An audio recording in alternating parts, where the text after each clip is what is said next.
Lalu kita breakdown pilihan terhadap calon berdasarkan sosiodemografi, berdasarkan jenis kelamin, usia, etnis, agama, dan pendidikan. Nah, ini angkanya memang bersaing antara Anies dan Ahok, tetapi secara umum kita lihat untuk Anies umumnya di atas Ahok. Ada banyak kategori sosiodemografi, kecuali berdasarkan usia 25 tahun ke bawah yang jumlahnya ada 19,9% pemilih, ini lebih banyak yang memilih Ahok. 51% di antara yang usia 25 tahun ke bawah ini milih Ahok, hanya lebih sedikit yang milih Anies Baswedan, 37,1%. Tapi untuk usia lain, 26 tahun ke atas, lebih banyak yang memilih Anies dibandingkan Ahok. Nah, saya balik ke atas dulu ke gender, ini ya juga sama, polanya lebih banyak memilih Anies, terutama untuk perempuan. Selisihnya cukup jauh yang memilih Anies dengan Ahok, lebih banyak memilih Anies. Kemudian untuk etnis Sunda, Jawa, Betawi ini lebih banyak memilih Anies Baswedan. Sementara di luar etnis tersebut yang komposisinya ada 20,9% ini cenderung memilih Ahok, 63,9%. Kemudian berdasarkan agama, Islam lebih banyak memilih Anies, meskipun ada juga yang memilih Ahok dan Ridwan Kamil. Sedangkan agama selain Islam mayoritas memilih Ahok, 81,4% dari warga non-Muslim memilih Ahok. Kemudian berdasarkan pendidikan, lebih banyak memilih Anies Baswedan, meskipun ada juga yang memilih Ahok dan Ridwan Kamil. Tapi untuk mereka yang berpendidikan tinggi atau kuliah yang posisinya ada 22,5%, ini lebih banyak yang memilih Ahok, 40,4% memilih Ahok dari kalangan yang berpendidikan tinggi atau kuliah.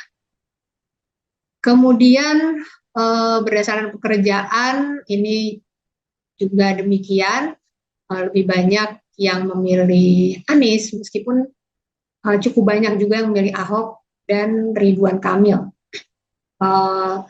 Ini apa namanya, misalnya terutama misal di kalangan ibu rumah tangga lebih banyak memilih Anies, sementara di kalangan yang masih sekolah atau kuliah lebih banyak yang memilih Ahok. Pendapatan secara umum dari berbagai kategori lebih banyak yang memilih Anies Baswedan, meskipun banyak pula yang memilih Ahok dan juga Ridwan.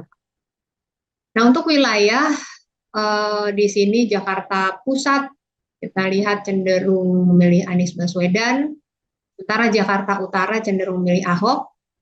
Untuk Jakarta Timur, Jakarta Selatan, dan Jakarta Barat cenderung mendukung Anies Baswedan. Lagi-lagi ada yang cukup banyak yang memilih Ahok dan ada yang memilih Ridwan Kamil. Kemudian berdasarkan pilihan partai, ini kita lihat satu persatu basis partai ini cenderung mendukung siapa. PKB cenderung mendukung Anies Baswedan, kemudian baru Ahok dan Ridwan. Gerindra cenderung mendukung Ahok, kemudian Anies dan Ridwan, atau Ridwan dan Anies hampir sama kuat. PDIP cenderung ke Ahok, kemudian Golkar cenderung ke Ahok, meskipun cukup banyak yang ke Anies dan ke Ridwan Kamil. Lalu Partai Nasdem solid 76,2% Anies Baswedan, Partai Buruh Ahok, Partai PKS juga solid mendukung Anies Baswedan 79,2%. PAN ini mayoritas mendukung Anies.